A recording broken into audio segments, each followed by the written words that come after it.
Okay, well I could have waited for a nicer day, but because we live in England, I think if you wait for a nice day it'll never happen. Well, the cyclist is out, so the motorcyclist should be out as well. Right. Well, I've tried to make this video a couple of times, but something went wrong both times, so hopefully third time's a charm, as they say. But yeah, just out for this morning anyway. I think I'll ride up to Riker's Calf and back again, sort of thing. I just pulled over because I wanted to, I'll turn the cameras on and check the oil problem. So the only problem that I've found so far, as I say so far, slight oil weep, and it only happens under pressure, and it's dripping onto this, and it's nowhere near as bad as it was. But I have checked the oil, it hasn't really gone down, so like I say, after today's ride I'll check the oil level, and if it's gone down a lot, then I'll have to do it. Do something about it. If not, it might just be a case of carry a small bottle of oil. Anyway, enough chit chat I guess. Let's just get on it and ride it, I guess. So it's warmed up, and it should be relatively easy now. It's warmed up to start. It's just that initial start can be a bit of a pain. Not a pain, just it takes a few kicks to get it going. You know, it kicks and it starts, but it dies pretty quick. So let's build up some pressure and see, once it's running and it's warmed up, it's just that first start of the day. Even if you've parked up and stuff, it's still pretty good. Right, so we're going to go Riker's Calf. And I'll tell you about this little bike. So first thing, the speedo does work, but it underreads. So actually that's a problem as well. The speedo underreads, which means, well, I got to watch my speed. About 25 is 30, about 30 is 35, and 40 is closer to 50. So that could be due to the size of the tyres, I think. So what I will do is I will, well, I've got the phone here. And what I'll do is I'll use that as my speedometer on the sat nav, so that's all right. The only thing is the trip doesn't record, so I'm gonna have to, because of the Grand Challange and stuff, I'm gonna have to, like, I don't know, take notes down and stuff on how many miles and stuff I do, which I will do. I've got a file on my computer on a Google Drive, because scoring points. One green lane is 20 points. For each different green lane you ride on, so for every different green lane I do, I'll get a few little points. So yeah, I did post on the Grand Challange thing, but the total cost of this bike, the total cost, I think it's £790. I think, you know what, it's on the screen, whatever it was, I have £200 left basically, something like that. That includes everything that you've seen in the videos, but it also includes the cost of the MOT, because people could buy bikes for £1,000 with an MOT, so I thought, you know what, I better include the price of the MOT. It does not include the price of insurance, because insurance is so variable. It is, so I didn't include that, and the road tax I didn't include either, because some vehicles are tax excluded, some are, some aren't. This one is in the grey area, as I did tax it for this month, and then I'll see if I want to keep it, but it's going to go and get the paperwork done. So as soon as I get back the paperwork, I'll get a very small refund on my tax, so I'm not really fussed, to be honest. I just kind of wanted to get out and use it. I was like, you know what, I can't wait until DVLA give me back my paperwork to say this is historic or not. So what I'll do is I'm going to wait, and I'm going to be careful actually, because it's a bit greasy out today, so I don't want to go too quick, and I am on knobbies. I'm on knobbies, I don't want to lean the bike over too far. But yeah, it's really good for value, for money, for what I've got here. Yeah, I'm actually surprised on how much I actually like it. I'm actually quite taken aback. I did not expect to like it this much.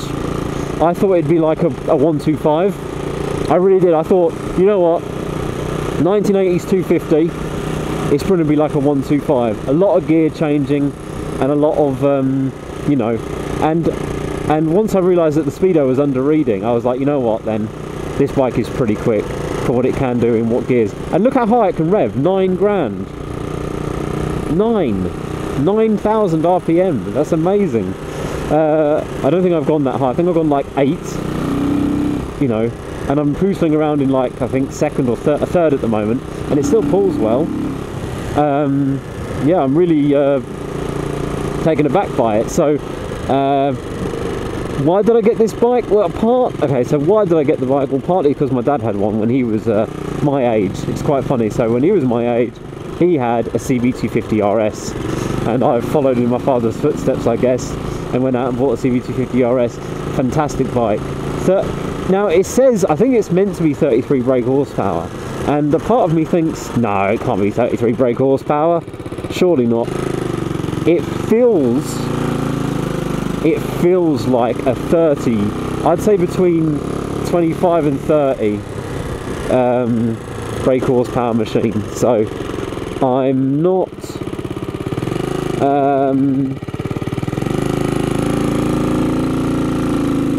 I mean, yeah, I'm blown away by how smooth it is for a single as well.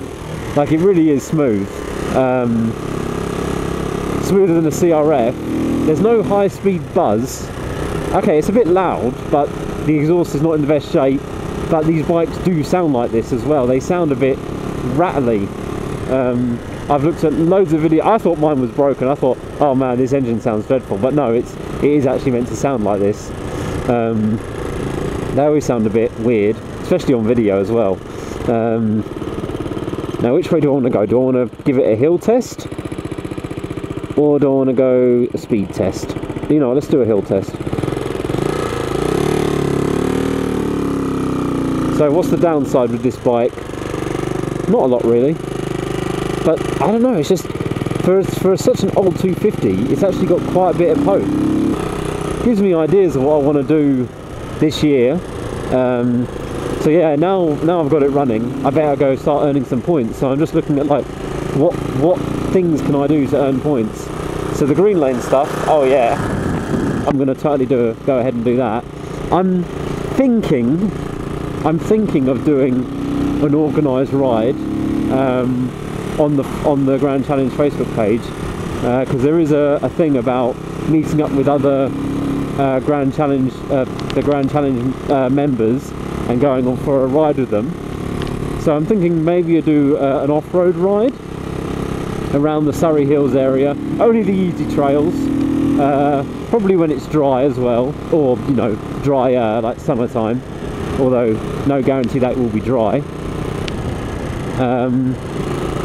Yeah, so that's one of those things. I might do that. So if you are interested in that sort of thing, I guess I will just post it up at some point and just say this is the sort of date I'm thinking of doing, maybe, or something. I don't know.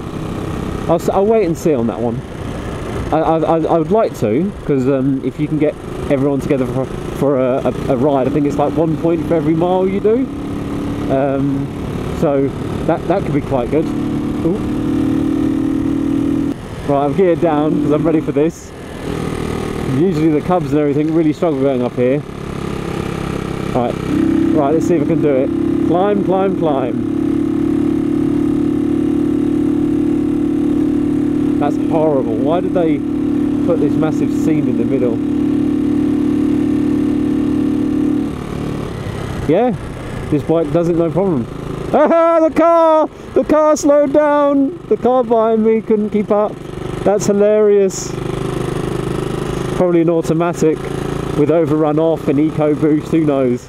Oh yeah, they couldn't keep up. They were behind me the entire way. As soon as I went up the hill, I pulled away from them. But I kept my speed, they didn't. Ow, that is hilarious.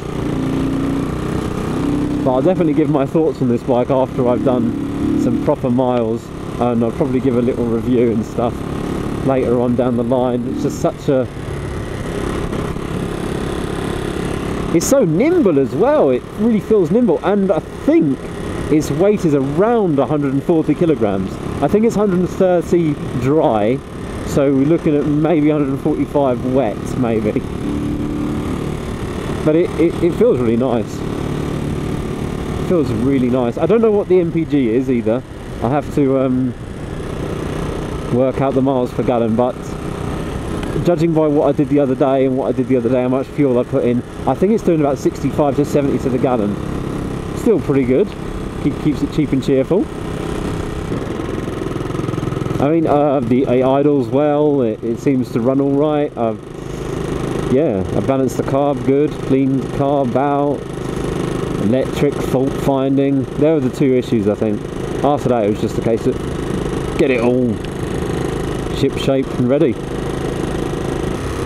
You know what I kind of miss though? I mean, heated grips, okay, fine, maybe, but I really wouldn't mind getting some hand guards for the bike. So I might get some hand guards just to protect the levers and stuff, you know, and also gives me a bit of wind protection on the old hands. So we'll see.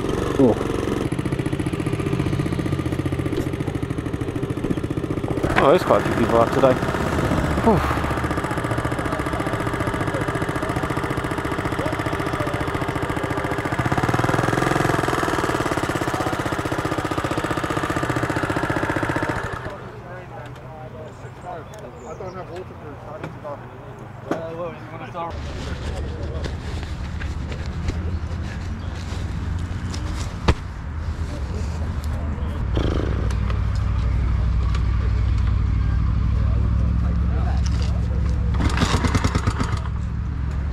Come on.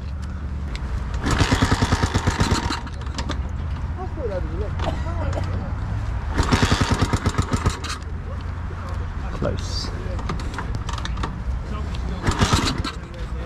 But no cigar. Need some choke in a minute. Oh, you're not playing ball? Fine, you can have a bit of choke then. I thought these were electric starts. Not all of them. Not all of them were electric starts. This one was electric start until it broke. So it doesn't really matter. They're more reliable on the kick sometimes.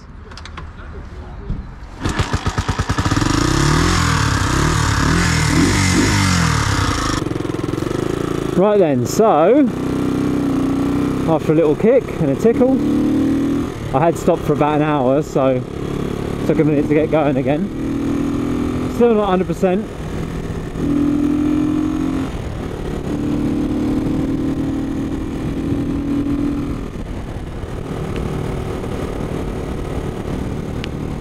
Still not 100%. Where's my phone gone?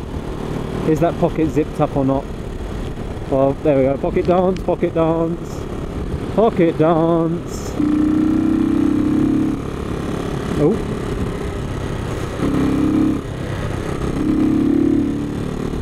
Well, that's not great. That started sticking, has it? That's not good. I've got a sticky throttle now. That's new. Just a little stick. Just a little stick. So, slightly sticky throttle. So a bit of GT85. Spread that around a bit. It's not a massively stick, but it is. Sticky throttle is a bit of a problem. I did thought maybe I lubed one of the cables. I can't remember if I lubed both of the cables. It was fine for the MOT. That's the funny thing. So anyway, I don't think anything is going to be interesting going to happen. It's very drizzly. It's very horrible today, but the bike seems to be running absolutely fine now. But yeah, sticky throttle. Other than that, that's not too bad. I will have to just give it a little spray when I get back. I'm sure that will fix this slight issue. It does return, but not quick enough. So I've got like a good 30 seconds or 20 seconds of cruise control. Yeah. So other than that, that's great. So thank you very much for watching the video and the series. Thanks for your likes and comments. It's been great seeing the feedback and stuff. You guys seem to really enjoy the RS build. And yeah, I guess I'll continue to make more on the video series when it comes to doing more stuff on the Grand Challenge. Anyway, so yeah, like I said, thank you again, patrons, and I will end the video here, and yeah, catch you in the next video. Thanks for watching.